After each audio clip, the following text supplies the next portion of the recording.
Friends, कल मेरी मम्मा का बर्थडे था तो मैं और मेरे सिबलिंग्स ने मिलकर के मम्मा को बहुत सारे गिफ्ट्स दिए। बट उसमें से ना एक बड़ा ही स्पेशल गिफ्ट है जो मैं आप सबको दिखाना चाहती हूँ, जो हम लोगों ने हमारी मम्मा को दिया। अक्सर जो मम्मा होती है ना, उनका स्केड्यूल हम सभी के कारण मॉर्निंग टू नाइट ऑक्यूपाइड रहता है। वो इतनी बिजी रहती हैं कि वो खुद के लिए कभी टाइम ही नहीं निकाल पाती हैं और उसका असर ना उनकी हेल्थ पर निकलने लगता है।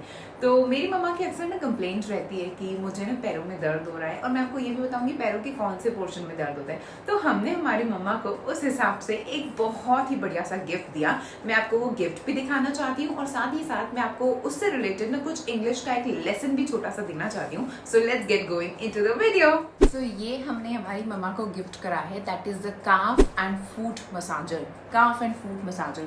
सो सबसे पहले मैं आपको दिखाती हूँ कि इसे हम यूज कैसे करते हैं और फिर मैं आपको बताऊंगी कि हमारे लेग्स में कितने अलग अलग पार्ट्स होते हैं। दैट मीन्स ये जो हमारा लेग है इसमें भी कितने अलग अलग पार्ट्स होते हैं।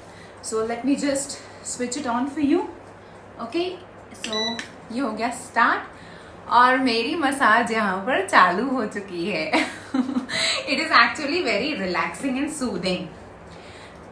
अंदर से ना ऐसे बॉल्स हैं कुछ जो मेरी मसाज कर रही हैं, फीट की भी कर रही हैं, साथ ही साथ इस पोर्शन के लेग की, पीछे के पोर्शन के लेग की भी मसाज करी। अब एक्चुअली मेरा जो मकसद था ये वीडियो बनाने का वो ये था कि मैं आपको बताऊं कि हमारे एक इतना सा जो पैर का पोर्शन होता है ना, उसमें भी कितने अलग अलग पार्ट्स होते हैं और उन्हें हम इंग्लिश में क्या बोलते हैं। सो फ्रेंड्स, इस मशीन का जो पर्पज होता है दैट इज ये जो हमारा फीट रहते हैं, फीट, ठीक है, ये जो दो पैर रहते हैं इन्हें हम कहते हैं फीट।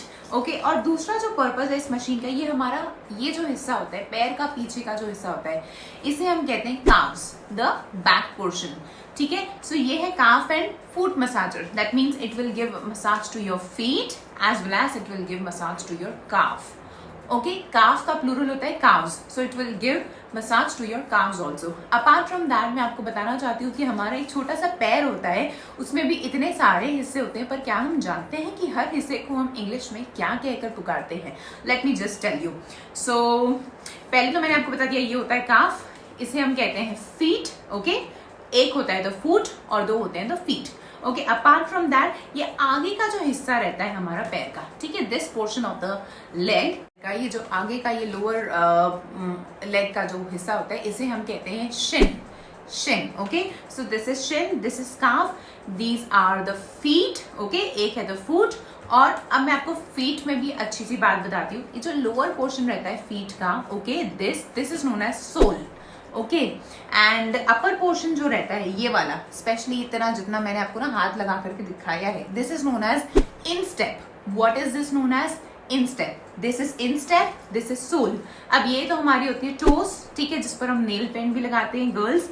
अच्छा, टोस में भी जो सबसे छोटी सी टो रहती है ना हमारी आखिरी वाली, जैसे ये होती है हमारी लिटिल फिंगर या फिर इसको पिंकी फिंगर भी कहते हैं। ये जो हमारी सबसे छोटी सी टो रहती है ना, इसे हम कहते हैं मिनिमस। ओके, चलिए अब हम ऊपर आते हैं तो दिस पोर्शन, ठीक है, हम सभी जानते हैं इसे हम नीज कहते हैं।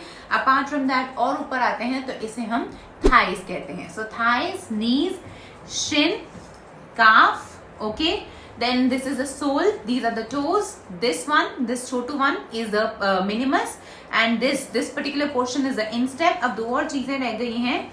ये जो हमारा पोर्शन रहता है गर्ल्स जहां पर हाई हील्स पहनती है, सो ये पोर्शन जो रहता है इसे हम कहते हैं heel. And apart from that हम लोग पायल कहाँ पहनते हैं, या आजकल जो गर्ल्स हैं या जो लेडीज हैं वो एंकल लेंथ पैंट्स पहनती हैं। सो एंकल लेंथ, एंकल कहाँ आता है? ये हमारा एंकल होता है। Okay, so this is the ankle, this is the heal.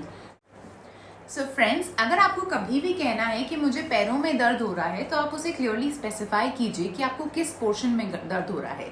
ठीक है, are they your feet where it's paining, are they your calves, okay, or is it the shin portion of your legs that's paining, or are they your knees, or are they your thighs? Okay, so you can specify it very clearly because now you have known the entire vocabulary of the legs of human body.